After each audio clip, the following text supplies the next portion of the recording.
Hello friends, welcome back to Pragati Mantra classes. My name is Shivangi Agarwal. So students, जैसे कि last class में हमने अपने सिद्धांत शुरू किए थे, तो उसी सीरीज को आगे बढ़ाते हुए आज हम देखने वाले हैं पेवलॉव का संबद्ध प्रतिक्रिया का सिद्धांत, यानी कि इसको हम इंग्लिश में बोलते हैं classical conditioning theory of Ivan Pavlov.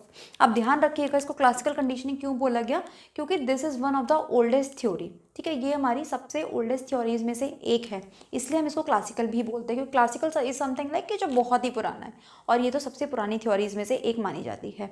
अब अगर ये सबसे पुरानी थ्योरीज है, तो जो चीज़ें इसने दी होंगी वो सबसे पहले आई होंगी।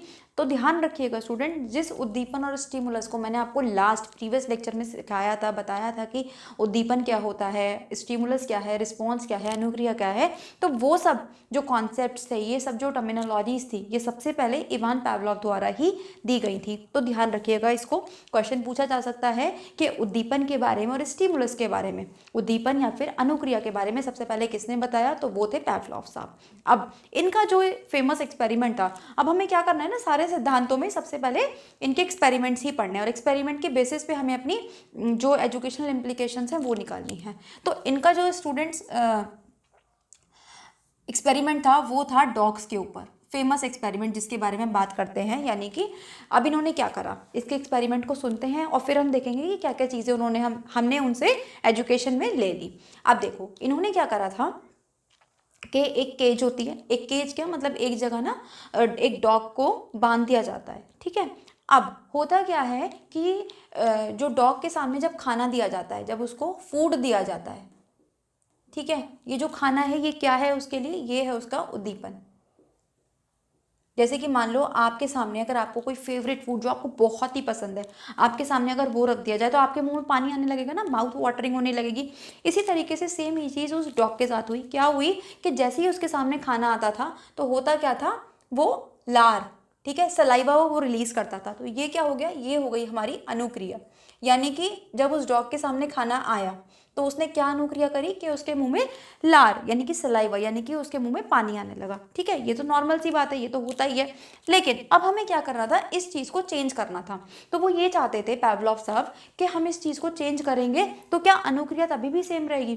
तो इन्होंने क्या करा, अब जब वो डॉग को जब भी खाना देते थे, तो इसके साथ ना उन्होंने क्या करा, एक बेल की आवाज़ भी रखी, एक बेल बजाते थे वो इसके साथ, घंटी घंटी। ठीक है, अब होता क्या था बार बार कि जब जब उसको खाना दिया जाता था, तब तब उसके साथ घंटी भी बजाई जाती थी। तो अब हुआ क्या कि उस डॉग ने अभी भी लार टपकाई।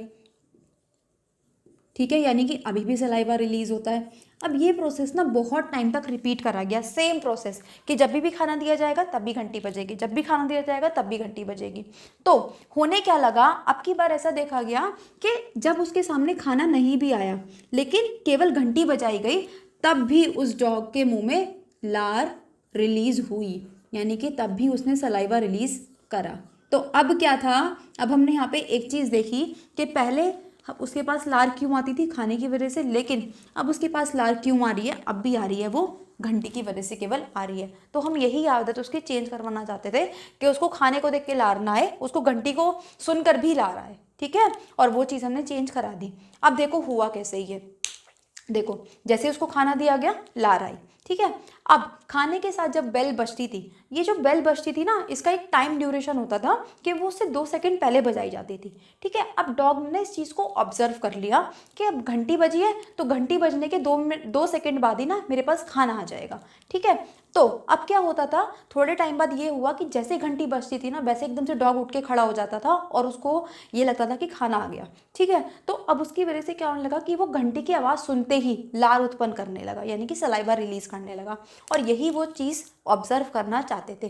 तो यहाँ पे हमने क्या देखा कि अगर मान लो बच्चे के अंदर कोई हैबिट है, ठीक है, तो हम उसको चेंज कर सकते हैं, जैसे कि इस डॉग ने करी। ठीक है, वो यही कहते हैं कि जिस तरीके से ये पशु पक्षी सीखते हैं ना, इसी तरीके से हम छोटे बच्चों को भी ट्रेन कर सकते हैं। ये सारे साइकोलॉजिस्ट इसी तरीके को मानते थे। ठीक है, लेकिन आज के टाइम में हम इन थ्योरीज़ को, ठीक है, स्पेशली पेवलॉव साहब की थ्योरी को थोड़ा सा कम इम्पोर्टेंस दी जाती है। ठीक है, हम इसको क्योंकि हर क्लासरूम में हर सब्जेक्ट में हम इसको अप्लाई नहीं कर सकते, क्योंकि ये जो मेथड्स है ना हमारे पास स्टूडेंट्स, ये बहुत स्लो हैं। अगर हमें इसमें बच्चे को ये सब चीज़ें सिखानी है तो बहुत धीरे धीरे धीरे धीरे सिखाना होगा। तो छोटी क्लासेस में कम हमारे पास अगर पाठ्यक्रम है, कम सिलेबस है, तो हम अप्लाई कर सकते हैं, लेकिन एक बहुत वास्ट सिलेबस के लिए, बड़े स्टूडेंट्स के लिए हम इन चीज़ों को अप्लाई नहीं कर सकते। तो ये था हमारा पूरा एक्सपेरिमेंट। अब हम देखते हैं कि क्लासरूम में किस तरीके से इसको अप्लाई करते हैं। तो देखिए स्टूडेंट्स, अब हम बात करते हैं कि इस क्लासिकल कंडीशनिंग थ्योरी का हमारी शिक्षा में क्या इंपॉर्टेंस है। तो सबसे पहले ये एक हमारे पास नेचुरल विधि है, नेचुरल मेथड है, ठीक है। इसे हम आराम से अपनी क्लासरूम में अप्लाई कर सकते हैं और बच्चों की जो आदतें हैं उसको इम्प्रूव किया जा सकता है। जैसे कि एक छोटा सा एग्जाम्पल देती हूँ, जब हम छोटे थे या फिर अभी भी अगर मान लो जी हम कोई शेड्यूल फॉलो करते हैं या पर्टिकुलर एक टाइम पे खाना खाते हैं, ठीक है। मान लो मैं दिन में 1 बजे खाना अपना जो लंच है वो लेती हूँ, ठीक है। तो अब क्या होगा, अगर मैं डेली ये चीज़ रिपीट करूँगी रिपीट करूँगी रिपीट करूँगी तो 1 बजे ऑटोमेटिकली एक टाइम ऐसा आएगा कि मुझे भूख लगनी स्टार्ट हो जाएगी, ठीक है, बिना घड़ी को देखे। ठीक, ऐसा हमारे साथ स्कूल में बहुत होता था कि जब हमारा लंच का टाइम होता था, है ना, मान लो कि हमारा लंच 10:30 पे होता है स्कूल में, तो संडे वाले दिन ना हमें घर पे भी 10:30 पर ही भूख लगनी स्टार्ट हो जाती थी, ठीक है। तो ये एक कैसा है, नेचुरल मेथड है। इसी तरीके से नेक्स्ट है हमारे पास बुरी आदतों का उपचार, यानी कि अगर बच्चों में किसी तरीके की कोई बैड हैबिट है तो उसका रेमेडी हम इस मेथड के थ्रू कर सकते हैं, ठीक है। कैसे कर सकते हैं, जो बच्चे के अंदर बुरी आदत है ना उसी के साथ जो हम हैबिट उसमें फॉर्म करवाना चाहते हैं वो उसी के साथ बार बार आप रिपीट करवाइए।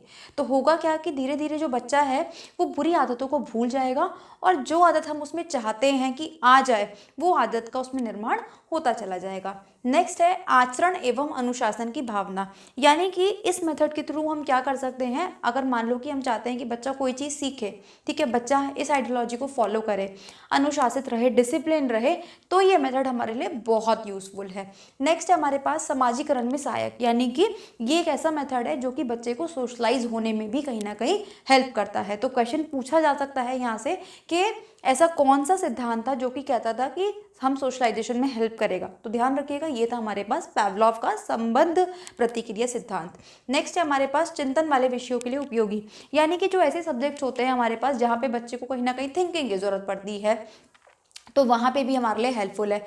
जैसे कि मान लो कि हमें बच्चे को राइटिंग करवानी है, यानी कि जो श्रुतलेख होता है, क्या बोलते हैं उसको इंग्लिश में, इमला, है ना, हिंदी में बोलते थे इमला, डिक्टेशन करवानी है, तो वहाँ पे ये हमारे लिए बहुत हेल्पफुल हो सकता है। फिर दूसरा अनुकूल कार्य करवाने में सहायक, अनुकूल का मतलब कि जो बच्चे के लिए सही काम है, ठीक है, अगर हम उससे वो चीज़ें हैबिट में लाना चाहते हैं तो उसके लिए भी हमारे पास हेल्पफुल है।